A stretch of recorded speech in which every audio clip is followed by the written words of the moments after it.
የረመዳን ወር ተጠናቆ ሰዎች በሚያፈጥሩበት በዒዱ ቀን ማለት ነው ግዳጅ የሚሆነው የዘካ አይነት ዘካቱል ፊጥር ተብሎ ይጠራል። ፀሐይ ከመግባቷ ከደቂቃዎች በፊት አንድ የአላህ ባሪያ ልጅን አላህ ቢሰጣቸው ልጅ ቢወለድ በዛ በተወለደው ልጅ ላይ ዋጅብ ሆኗል ማለት ነው። ዘካቱል ፊጥር ሊያወጡለት ግድ ነው። ለምን? በረመዳኑ የመጨረሻው ክፍል ፀሐይ ከመጥለቋ በፊት ነውና የተወለደው። ግን የተወለደው ከፀሐይ መጥለቅ በኋላ ከሆነስ በረመዳን ወር መጨረሻ ላይ የሚወጣው ዘካቱል ፊጥር ማለት ልክ በሰላት ላይ ተረስቶ እሱን ለመጠገን እንደሚሰገደው ሰጅደተ ሰህው ነው። ዘካቱል ፊጥር በረመዳን ውስጥ የነበረብንን ክፍተትና ጉድለት ትሞላልናለች፣ ትጠግንልናለች። ከማ የጅቡሩ ስጁዱ ኑቅሳነ ሰላቲ ልክ ሰላታችን ውስጥ ለጎደሉ ነገሮች ስጁደ ሰህው መጨረሻ ላይ እንደሚጠግነው ሁላ ዘካቱል ፊጥርም በረመዳን ወር ውስጥ ለነበረብን ክፍተቶች አላስፈላጊና ውድቅ ንግግር ለተናገርነው ማካካሻም ነው ማለት ነው።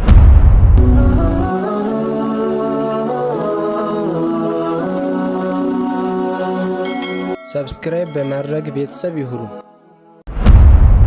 أعوذ بالله السميع العليم من الشيطان الرجيم بسم الله الرحمن الرحيم الحمد لله رب العالمين الصلاة والسلام على رسول الله صلى الله عليه وسلم السلام عليكم ورحمة الله وبركاته ودنا يتكبراته مسلم وندموچنا اهتوچه الحمد لله رب العالمين رمضان እንዴት ነው? ጾሙም ሰላቱም ዚክሩም ቅራአቱም እንዴት ይዟቸዋል? አላህ ፍቃዱ ከሆነ ዛሬ ስለ ዘካቱል ፊጥር የተወሰነ ላስታውሳችሁ ነው የምፈልገው። ከብዙ ዓሊሞቻችን ሰምተናል፣ ብዙ ዳዒዎቻችንም አስታውሰውናል። አሁንም ግን ያው ማስታወስ አይሰለችምና አላህም በቁርአኑ አዑዙ ቢላሂ ሚነሽ ሸይጣኒር ረጂም ወዘክር ፈኢነ ዚክራ ተንፈዑል ሙእሚኒን አስታውስ ያንተ ማስታወስ ለሙእሚኖች ይጠቅማልና ስላለ ለማስታወስ ያክል ነው። አዲስ የተለየ ነገር የለውም ነው። ኢንሻአላህ ይህንን አጠር ያለ የዘካቱል ፊጥርን መልእክት ማስተላለፍላችሁ الشيخ صالح المنجد حفظه الله ورعاه الإسلام سؤال وجواب በሚለው መውቂያቸው ላይ ያስተማሩትን ትምህርት ነው። በዌብሳይታቸው ላይ ስለ ዘካቱል ፊጥር አጠር ያለ ሆኖ ግን ሰፊ መልእክት የሚያስተላልፈውን ነገር አስተምረውናል። ያንን ነው የማስታውሳችሁ። በውስጡ 1-6 ወይም 7 ነጥቦችን አብረን እናነሳለን ማለት ነው። ቅድሚያ ዘካቱል ፊጥር ማለት ምንድነው ነው? ዘካቱል ፊጥር ማለት هي صدقة تجب بالفطر في رمضان የረመዳን ወር ተጠናቆ ሰዎች በሚያፈጥሩበት በዒዱ ቀን ማለት ነው ግዳጅ የሚሆነው የዘካ አይነት ዘካቱል ፊጥር ተብሎ ይጠራል። وأضيفت الزكاة إلى الفطر لأنها سبب وجوبها ይህ የዘካ ተግባር ከፊጥሩ ጋር ተያይዞ የዒዱ ቀን ማለት ነው ዘካቱል ፊጥር ተብሎ የተጠራበት ሰበብ ዋጅብ የሆነበት ምክንያት ፊጥሩ በመሆኑ ነው። ከዒዱ መጠናቀቅ ጋር ተያይዞ ሰዎች በሚያፈጥሩበት ጊዜ ዘካቱል ፊጥር ማውጣት ዋጅብ ስለሆነ ከፊጥሩ ጋር ስለተገናኘ ዘካው ምን ተብሎ ተጠራ? ዘካቱል ፊጥር ወይም ሰደቀቱል ፊጥር ተብሎ ይጠራል ማለት ነው። አሁን አንደኛ የስያሜውን ፍቺ በዚህ መልኩ ተረዳ ነው ማለት ነው። ሁለተኛ በዘካቱል ፊጥርና ዘካተል ማል መካከል ምንድነው ያለው ልዩነት? ሁላችንም በተለይ እህቶች ጥያቄ በመጠይቁ ጊዜ ኡስታዞቻችሁን ዳዒዎቻችሁንና ዓሊሞቻችንን ጥያቄ ስታቀርቡላቸው ዘካ ምን ያህል ነው የሚወጅበው ብላችሁ ስለምትጠይቁ ቃሉ ጥቅላዊ ነው። ዘካ ከተባለ ዘካቱል ማል አለ፣ አሁን ደግሞ ያለው ዘካቱል ፊጥር አለ። በዘካቱል ፊጥርና በዘካቱል ማል መካከል ምንድነው ልዩነት ከተባለ ብዙ ልዩነቶች አሉ። ከነዚህ መካከል አምስቱን ልንገራችሁ ግልጽ እንዲሆንልን። ዘካቱል ማል ተብሎ የሚጠራው ከአምስቱ የእስልምና ማዕዘናት ወይም ምሰሶዎች አንዱ ማዕዘን ነው። أركان الإسلام 5 شهادة أن لا إله إلا الله وأن محمد رسول الله وإقام الصلاة وإيتاء الزكاة زكاة مستت يه زكاة المال كأمستو يسلمنا معزنات عندنا يا إسلام مسوسونو زكاة الفطر جن حكم واجبنا ونجي عند زكاة المال يا إسلام مسوسوست أي كاتتم مالتنا ይሄ አንደኛው ልዩነት ነው። ሁለተኛው ደግሞ ዘካቱል ማል የሚወጣው የሚሰጠው ከወርቅ ከብር ወርቅና ብርን ከሚተካው ከገንዘብ እንዲሁም በተጨማሪም ከቤት እንስሳዎች ግመል ከብትና ፍየል ወይም በግ ማለት ነው። እንዲሁም ከንግድ ዕቃዎች የሚሸጥ መኪና ካለ ለገበያ የቀረበ የሚሸጥ መሬት ካለ የሚሸጥ ቤት ካለ እነዚህ የንግድ ዕቃዎች ከነዚህ ሁሉ ዘካቱል ማል ሲወጅብ ዘካቱል ፊጥር ግን የሚሰጠው ከእህል አይነቶች ነው። ማህበረሰቡ ዕለታዊ ምግብ አድርጎ ከሚጠቀምባቸው የእህል አይነት ሲሰጥ ዘካቱል ማል ግን ከወርቅና ከብር ወይም እነሱን ከሚተካቸው ገንዘብ ከቤት እንስሳዎች እንዲሁም ከንግድ ዕቃዎች ነው የሚሰጠው። ስለዚህ አይገናኙም ነው። ሶስተኛ ደግሞ ምንድነው የሚለያቸው? መጠኑ ነው የሚለያቸው። ልኩ ዘካቱል ማል ተብሎ የሚጠራው ለምሳሌ በወርቅ ከታየ ግለሰቡ 85 ግራም ወርቅ ወይም ከዚያ በላይ በገንዘብ ከሆነ 85 ግራም ወርቅ መግዛት የሚችል ወይም ከዛ በላይ ብር ካለው እንዲሁ ደግሞ አመት የሞላው ከሆነ የዛን የንብረቱን 1/40 ለ40 ያካፈለውና 1/40ኛውን ሲያወጣ ዘካቱል ፊጥር ግን መጠኑ 1 ሳዕ ወይም 4 እፍኝ ማለት ነው። 2 ኪሎ ከ40 ግራም ጀምሮ እስከ 2 ኪሎ ተኩል በሉት 2 ኪሎ ተኩል ያህል የሚያወጣው ነው። ስለዚህ በመጠንም ተለያይተዋል ማለት ነው።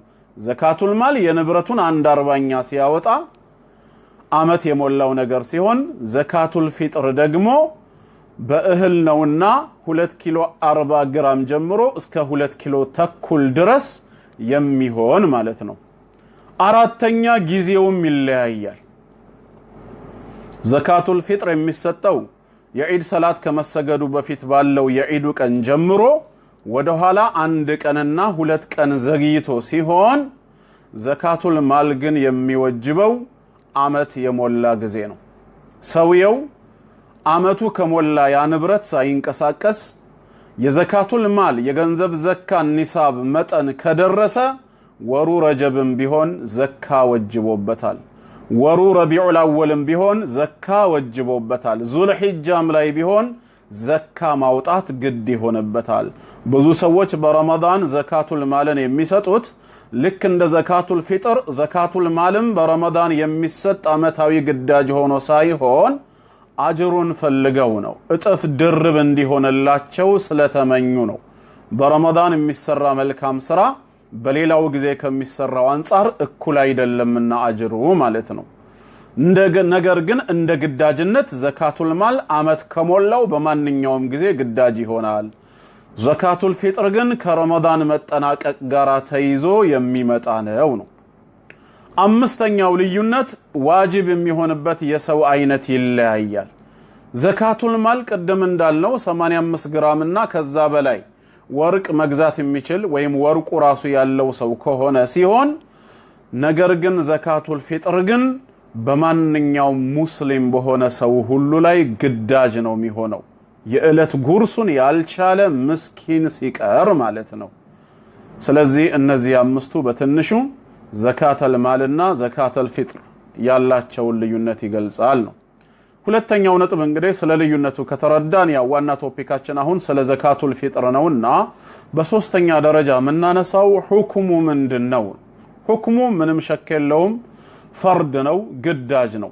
አብዱላህ ኢብኑ ዑመር ረዲየላሁ ዐንሁ ባስተላለፈልን ዘገባ ላይ ወይም ሐዲስ ላይ ምን ብሏል? فرض رسول الله صلى الله عليه وسلم زكاة الفطر زكاة الفطر موطات رسول صلى الله عليه وسلم ግዳጅ አድርገዋል ብሏል። እንደገና ደግሞ የኢስላም ሊቃውንቶች ዋጅብ ወይም ፈርድ በመሆኑ ላይ ተስማምተዋል። ኢብኑ ቁዳመህ አልመቅዲሲ ረሂመሁላህ አልሙግኒ በሚለው ስለ ሐንበሊያ መዝሀብ በሚናገረው የፊቅህ ኪታባቸው ላይ ገልጸውታል ማለት ነው። ስለዚህ ዋጅብ ነው። መቼ ነው ዋጅብ የሚሆነው? ዘካቱል ፊጥር ዋጅብ መሆን የሚጀምረው فأما وقت الوجوب فهو وقت غروب الشمس من آخر يوم من رمضان زكاة الفطر واجب مهون يمجمرو يا رمضان يمجرشاو كان تتناقو ፀሐይ በገባችበት ጊዜ ነው። ፀሐይ ከገባች በኋላ ያለው የምሽቱ ክፍል የቀጣዩ ቀን ወይም የሸዋል አንደኛ ሌሊት ተብሎ ስለሚቆጠር የረመዳን የመጨረሻ ቀን ተጠናቆ ፀሐይ ስትገባ ዋጅብ መሆን ይጀምራል ማለት ነው። ግዳጅነቱ ከዚች ሰዓት ጀምሮ ነው።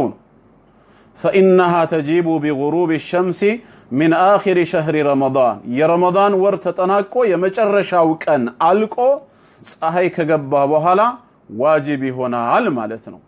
ስለዚህ ይሄ ማለት ምንን ያሳየናል?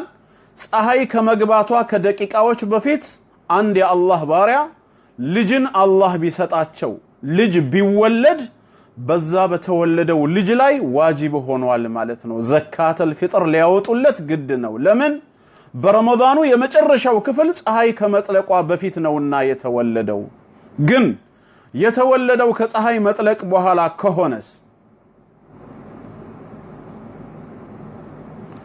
ማን ነው? በሆድ ላይ ያለ በርግዝና ያለ ከሆነስ በርግዝና ላይ ያለ ከሆነ ዋጅብ አይደለም። ነገር ግን ማውጣቱ ይወደዳል፣ ሱና ነው ብለው ሙሐመድ ቢን ሷሊህ አልኡሰይሚን ፈትዋ ሰጥተዋል ረሂመሁላሁ ረህመተን ዋሲዓ።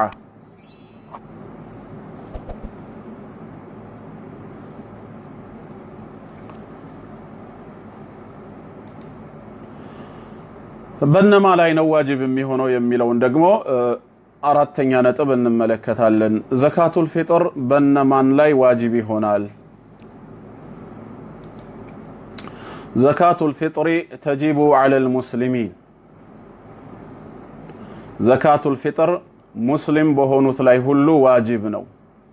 አን ኢብኑ ዑመር ረዲየላሁ ዐንሁማ ቃል ከአብደላህ ኢብኑ ዑመር ረዲየላሁ ዐንሁማ እንደተላለፈው فرض رسول الله صلى الله عليه وسلم زكاة الفطر يا الله ملكتنيا زكاة الفطر واجب أدرجو كتمر كجبس كنزي واجب أدرجو بينما لاي على العبد والحر بنسأنت منور عندهم دمو ببارنت كمبر لاي ياله والذكر والأنثى وند ويمسيت بهنا والصغير والكبير من المسلمين ለትልቁም ለትንሹም ሙስሊም የሆኑት በጠቅላላ ዘካቱል ፊጥር ወጅቦባቸዋል ነው።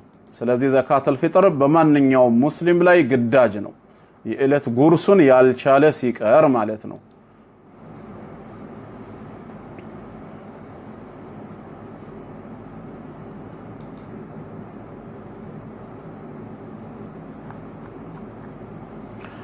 የሚሰጠው ስለማን ነው?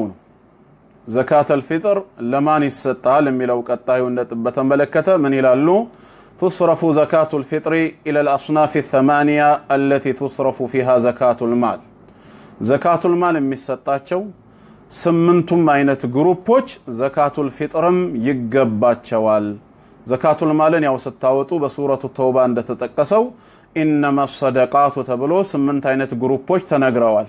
ለነዚህ ሰዎች ዘካቱል ፊጥርም መስጠት ይቻላል ነው። እንደዚሁ ደግሞ وذهب المالكية وفي رواية عن أحمد የማሊኪያ መዛብ ምሁራኖች ከኢማሙ አህመድም አንድ ሪዋያ እንደተገኘው واختارها ابن تيمية شيخ الإسلام ابن تيمية رحمه الله እንደመረጡት إلى تخصيص صرفها للفقراء والمساكين ዘካቱል ፊጥር ለስምንቱም ግሩፖች ሳይሆን ለምስኪኖችና ለፉቀራዎች እጅግ በጣም ለተቸገሩ ድሃዎች ብቻ ነው ብለዋል። ያው ሐዲሱም ላይ ጡዕመቱን ሊልመሳኪን ነው የሚለው የምስኪኖች ምግብ ነው ይላል። ስለዚህም ለነሱ ብቻ ነው የሚሰጠው ብለዋል። በጥቅሉ ለተቸገሩ ምስኪንና ፈቂሮች ይሰጣቸዋል ማለት ነው። ኦሬዲ ሙስሊም ለሆኑት ነው። ካፊር ሰደቃ ሊሰጠው ይችላል። የተቸገረ ከሆነ መርዳትም አላህ ዘንድ አጅርን ያስገኛል። ዘካቱል ማልና ዘካቱል ፊጥር ግን ያው ለሙስሊም ነው የሚሰጠው ነው። መቼ ነው የሚሰጠው? ስድስተኛው ጥያቄ።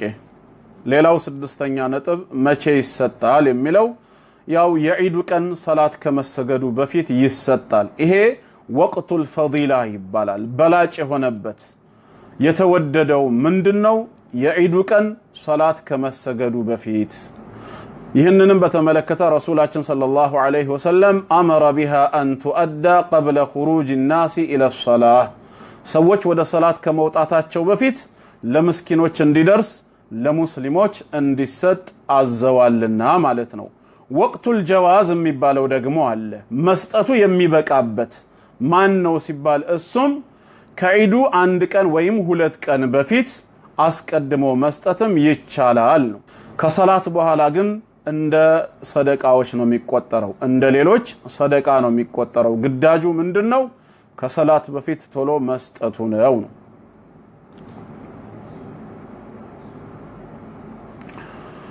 ያው ዓላማውን በተመለከተ ቀጣዩ ነጥብ ስለ ዓላማው ነው። አብዱላህ ኢብኑ አባስ ረዲየላሁ ዐንሁማ እንደተናገሩት ፈረደ ረሱሉላህ ሰለላሁ ዐለይሂ ወሰለም ዘካተል ፊጥሪ፣ ረሱላችን ዐለይሂ ሰላቱ ወሰላም ዘካተል ፊጥርን ግዳጅ አደረጉ፣ ፈርድ አደረጉ። ዓላማውም ጡሁረቱን ሊሳኢሚ ሚነል ለግዊ ወረፈስ፣ ጾመኛ ለሆነው ሰውዬ እጅግ በጣም አስቀያሚና ውድቅ ንግግሮችን በረመዳን ወር ላይ ለተናገረው ማጥሪያ የሆነው ዘንድ ይጠግንለት ዘንድ ነው።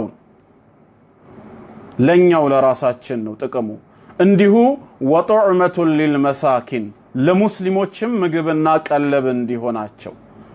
በሌላ ሐዲስ ላይ እንደተነገረው በዒድ ቀን የሰው ደጅ ከመጥናት እነሱን ለማብቃቃት ሁሉም በቤቱ ዒዱን ደስተኛ ሆኖ እንዲያሳልፈው ለነሱም ቀለብ እንዲሆናቸው ነው። እኛም በጾማችን ውስጥ ለነበረብን ክፍተት ምን ይሆናል ማለት ነው? መጠገኛ ይሆናል ማለት ነው። ወኪዕ ኢብኑል ጀራህ ረሂመሁላህ ሲናገሩ ምን ይላሉ? ዘካቱል ፊጥሪ ሊሸህሪ ረመዳን ከሰጅደተይ ሰህዊ ሊሰላት፣ በረመዳን ወር መጨረሻ ላይ የሚወጣው ዘካቱል ፊጥር ማለት ልክ በሰላት ላይ ተረስቶ እሱን ለመጠገን እንደሚሰገደው ሰጅደተ ሰህው ነው። ተጅቡሩ ኑቅሳኑ ሰውሚ ከማ የጅቡሩ ስጁዱ ኑቅሳነ ሰላቲ። ዘካቱል ፊጥር በረመዳን ውስጥ የነበረብንን ክፍተትና ጉድለት ትሞላልናለች፣ ትጠግንልናለች። ከማ የጅቡሩ ስጁዱ ኑቅሳነ ሰላቲ፣ ልክ ሰላታችን ውስጥ ለጎደሉ ነገሮች ስጁደ ሰህው መጨረሻ ላይ እንደሚጠግነው ሁላ ዘካቱል ፊጥርም በረመዳን ወር ውስጥ ለነበረብን ክፍተቶች አላስፈላጊና ውድቅ ንግግር ለተናገርነው ማካካሻም ነው ማለት ነው። ለምስኪኖችም ቀለብ ነው። ስለዚህ ሁላችሁም ቢያንስ 2 ኪሎ ተኩል የሆነን እህል በአካባቢያችሁ፣ መጀመሪያ ሁላችሁም ባላችሁበት ስፍራ በአካባቢያችሁ ምስኪኖች ካሉ የሚገባቸው ለነሱ ስጧቸው። በአካባቢያችሁ ከሌለ ደግሞ በአቅራቢያችሁ ወይም ወደ አገር ቤት ገንዘቡን በመላክ እዛ ወኪሎቻችሁ እህሉን ገዝተው፣ በተለይ የተፈጨ ቢሆን እነሱን ላለማድከም የተዘጋጀውንና የተፈጨውን እህል ገዝተው ለምስኪኖች ያከፋፍሉላችኋል ማለት ነው። አላህ ረመዳናቸውን ከሚቀበላቸው ዘካተል ፊጥራቸውንም በአግባቡ አውጥተው ከተቀበላቸው መልካም ባሮቹ አላህ ያድርገን። ይህንን ይመስላል አጠር ባለ መልኩ። ጀዛኩሙላሁ ኸይራ። ወሰላሙ ዐለይኩም ወራህመቱላሂ ወበረካቱሁ።